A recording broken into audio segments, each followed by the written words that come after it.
Welcome, ladies and gentlemen, to the final edition of the Indian Nation Station pregame show right here on the Indian Nation Station. I'm your host, AJ Ganger. With me, the coach, Brian Gillespie. Brian, we are down to just 8 teams left in the state of Ohio in Division II. 4 of them will move on to the Final Four tonight. The Indians travel a short way to Northmont to take on Winton Woods for the Region 8 championship. It's an exciting time of year, Brian. I'll tell you what, each week you get along, the better the opponent gets. After Edgewood last week, you can't get much more difficult than that. No. And now you get to a whole different animal, a different type of challenge with Winton Woods. But you'd like no other place than playing on this Friday, that's for sure. And each week, we only got a couple more weeks if we do stick around.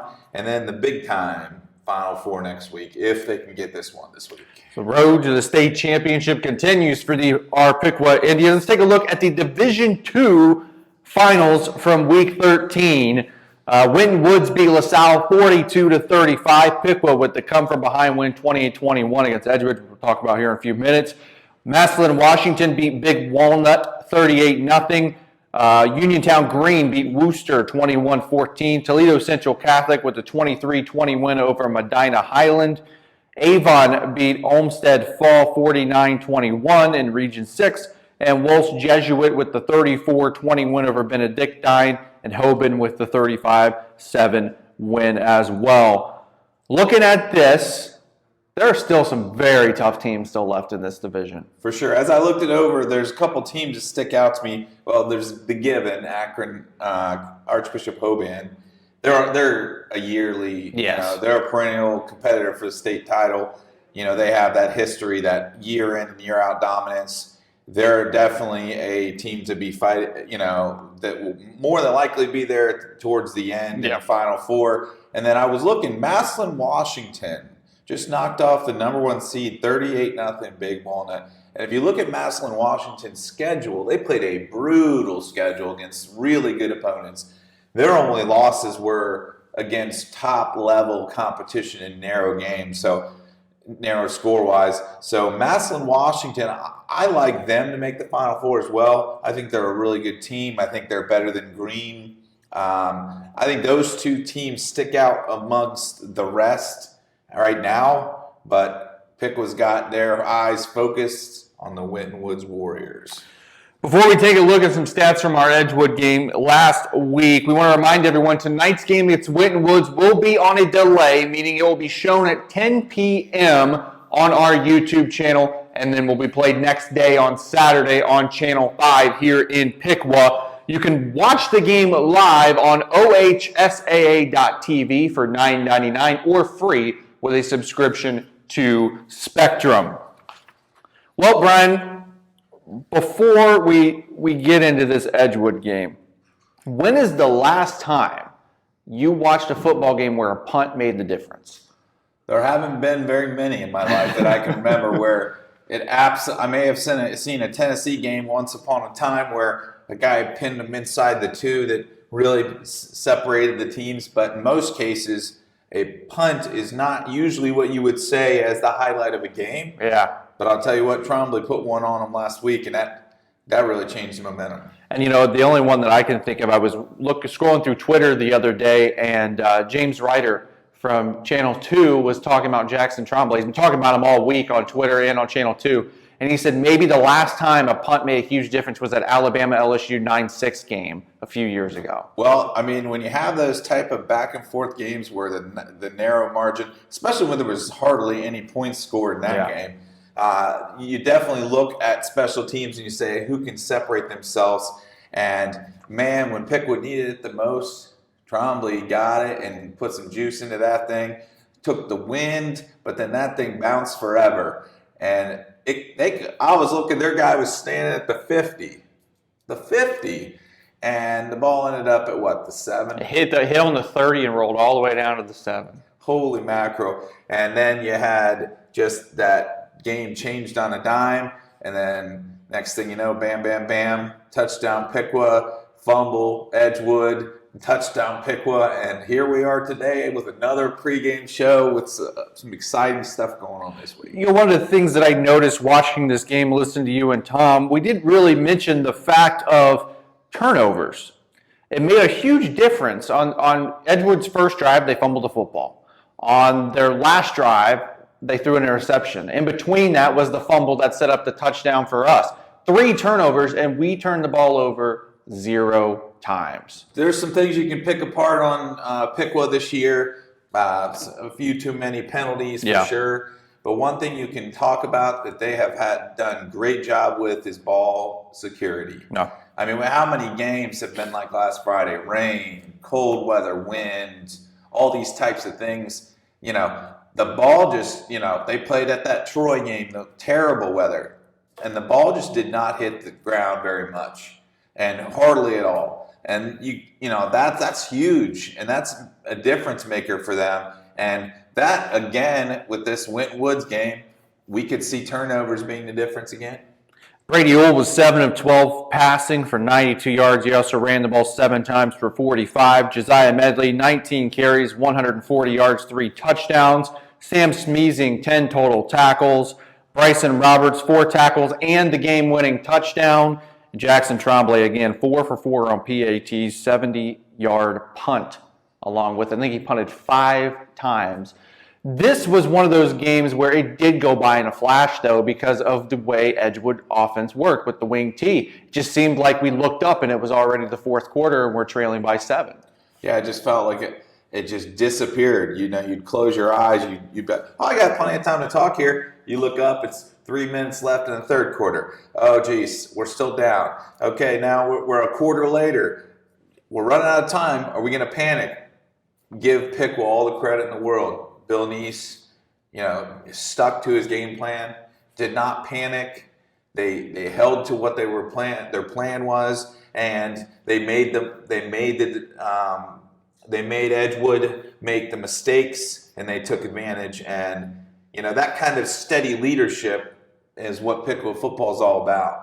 Because there's nobody, everybody's very calm. Nobody's panicking. You didn't see kids down there yelling at each other. No, they weren't. People didn't turn on each other because the game wasn't, not looking good. They stuck to it, and it ended up, the way they wanted it to. And for the second straight week in a row, Piqua with a come-from-behind victory in the fourth quarter, 28-21 over Edgewood. It just seems like every time this season we get punched in the mouth, we know how to respond. Well, I'll tell you what, and although people may say, well, they've just been getting by the last 2 weeks, I would disagree with that. I would say this is actually an advantage for Piqua going into the Winton Woods game, because Winton Woods has not struggled. Winton Woods has pretty much cruised past their 3 opponents, and they've been playing great football. But what happens when it gets tight for Winton Woods this week, if that happens? If Piqua, gets ahead? Does Winton Woods struggle then, because they haven't been in that playoff battle where they had to come back from behind?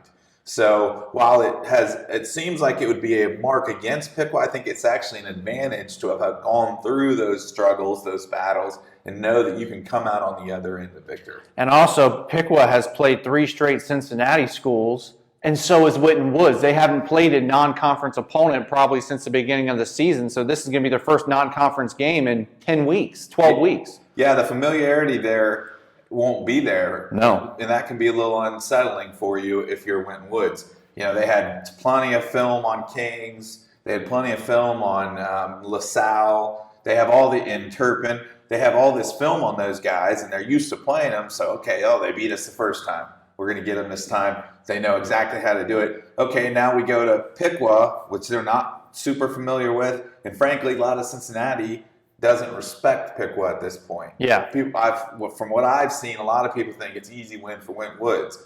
I would say to that, hold the phone, because I don't think that's the case. I don't think it's going to be the case either. Let's take a moment to thank our sponsors again for the 21-22 school year here for the Indian Nation Station. Kathy Henney, Elite ETC, Dick Lumpkins, Morris Comfort Systems, Harmony Systems, Little Caesars, Edison State Community College Employee Bridge, Dr. Littlejohn, and the Crayex Corp. Brian, we got yesterday the All-Southwest District Division II teams.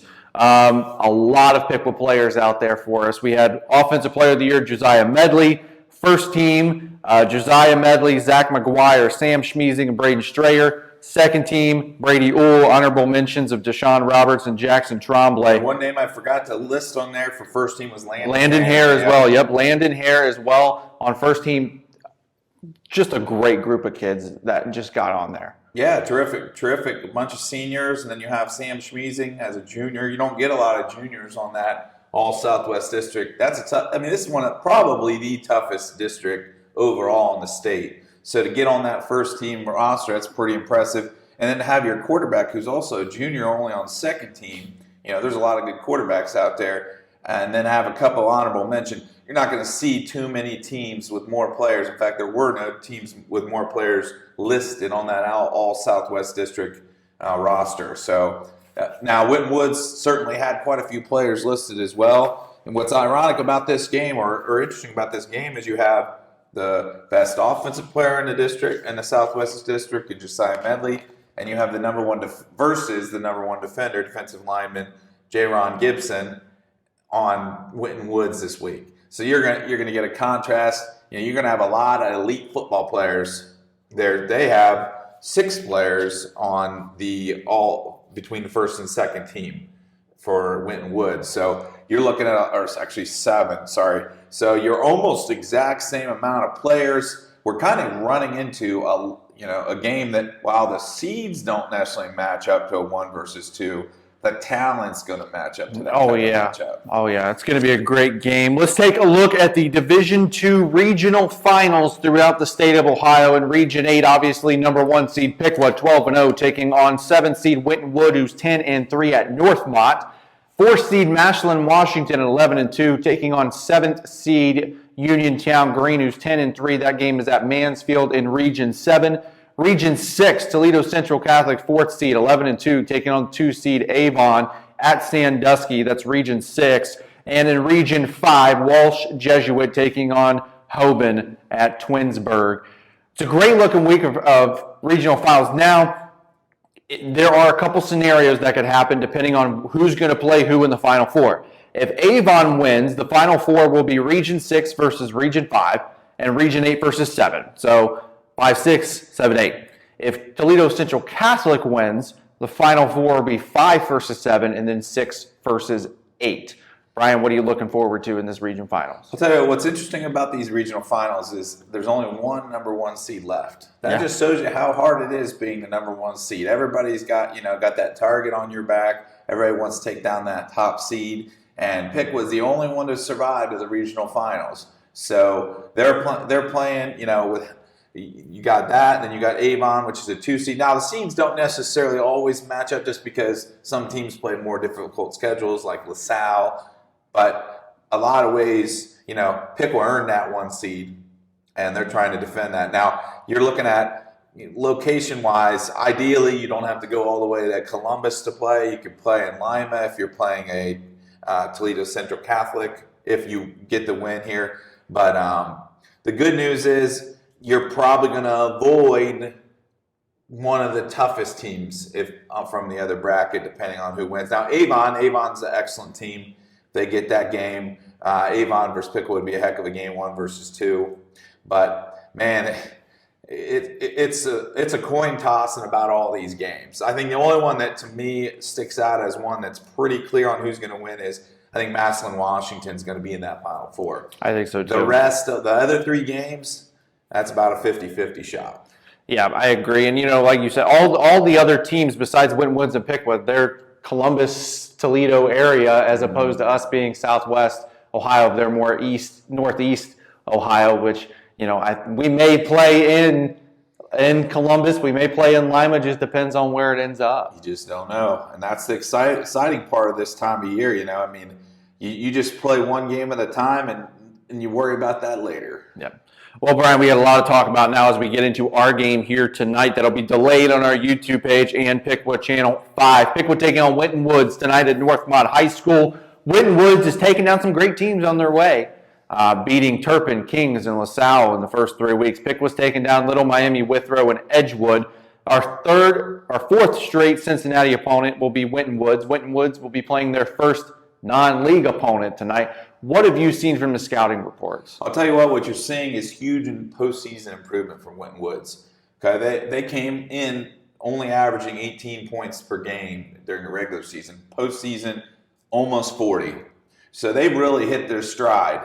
Offensively, they're in high gear. They've got a very good running back who's also on the first team All-Southwest District, and Tyreek Spikes. He's got 662 yards and 5 touchdowns. And he's just a little guy too, man. Yeah, he's not a big guy. You're dealing with such a different situation than the Edgewood. Last week, you're handling, okay, this guy's coming at me, and he's going to run downhill through me with the kid from Edgewood. And now this week, you kind of know what they're going to do, but can you catch him?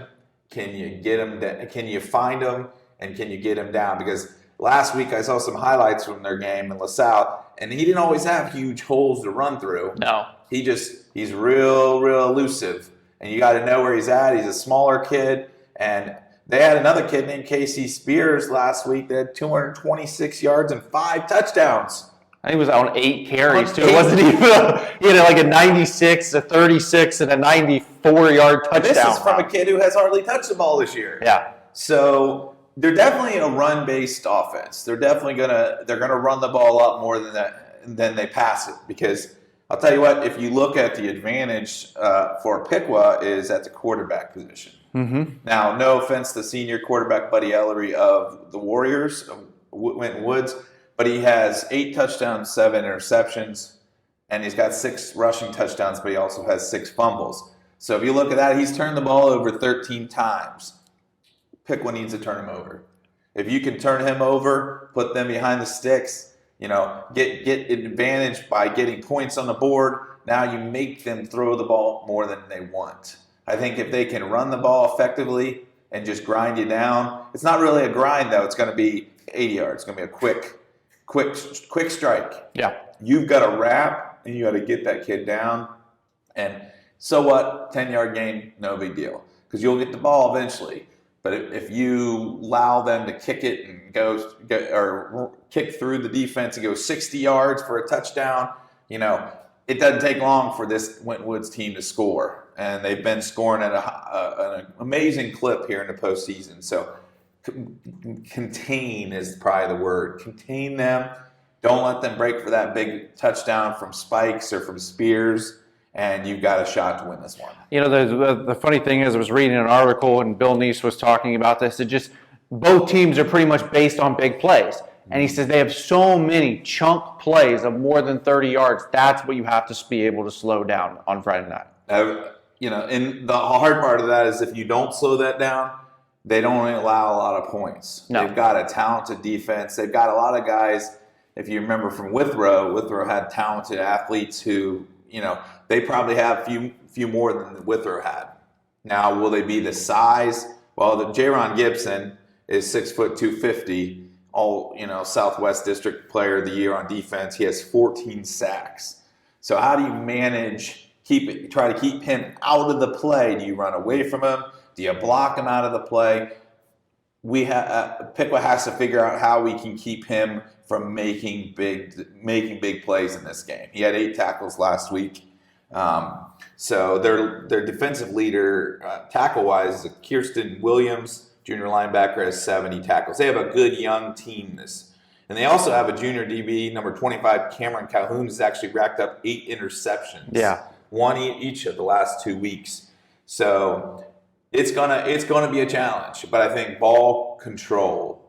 Piqua wants to keep the ball. They'd like to score quick, but they'd also like to eat up some of that clock. Get a first down at a time.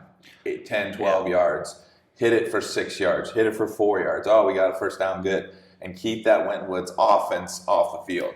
That's easier said than done. Yeah, and our defense, they didn't really get worn down at all last week against Edgewood, even though Edgewood was 6 yards, 7 yards, 6 yards, 7 yards, 10 yards down the field. Our defense didn't really seem like they were hands on their hips, huffing for air at all either.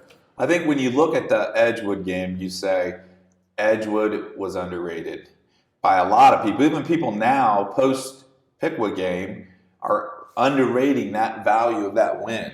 Because I'm telling you what, watching that game, I've not seen an offense more difficult to stop in high school in a while. Just because they did it and they did it well. Yeah. There's wing tees and then there's what they were doing where they were just they were just trapping that right up the middle, and that big running back was an absolute handful. And that's no fun to play against. No. Now, this is not fun to play against if you give up big runs, but it's a lot less taxing than maybe just knowing, okay, we know exactly what's coming at us, but how the heck do we stop it? It's kind of like what we've been used to, though, all year. Spread them out, but you're going to run. Spread them out, but you're going to run. That's kind of how high school offenses are, because you don't have a lot of these quarterbacks who can not throw interceptions. Like Brady's got a 4-to-1 touchdown interception ratio. I mean, you don't see that a lot in high school. You know what you're going up against. It's just a matter of how you scheme it. Yeah, familiarity in scheme will be a positive this week. Again, you're not quite familiar with this type of athlete, though, because you haven't seen a team that has this wide-ranging, high level of athletes. Withrow had some, and they were big, but these guys are big and athletic. You've got a stud lineman named Will Edwards. He made the Southwest D1 first team, 6'3", 300. Great name, 7 blue, senior linebacker. Not a big guy, but a playmaker, fast. They have a lot of not real huge guys, right, but just guys that are absolutely tremendous athletes that can cover ground and things like that. Like I said, Cameron Calhoun from earlier, excellent player too. So you've got a lot of skill, a lot of athleticism. Piqua has to scheme right. They have to do the things. We're no slouch athletically as well, and we can play with anybody. So I'll tell you what, from my perspective, it is definitely a 50-50 game here. It's another one of those games where it's a good offense for both teams and a good defense for both teams as they will clash tonight at North Mott High School. Thank you again, everyone, for supporting us all season long and watching the Indian Nation Station pregame show. Remember, this game tonight will be on a delayed, posted at 10 p.m. on our YouTube page and on Channel 5 on Saturday. Don't forget, you can still watch this game live on ohsaa.tv.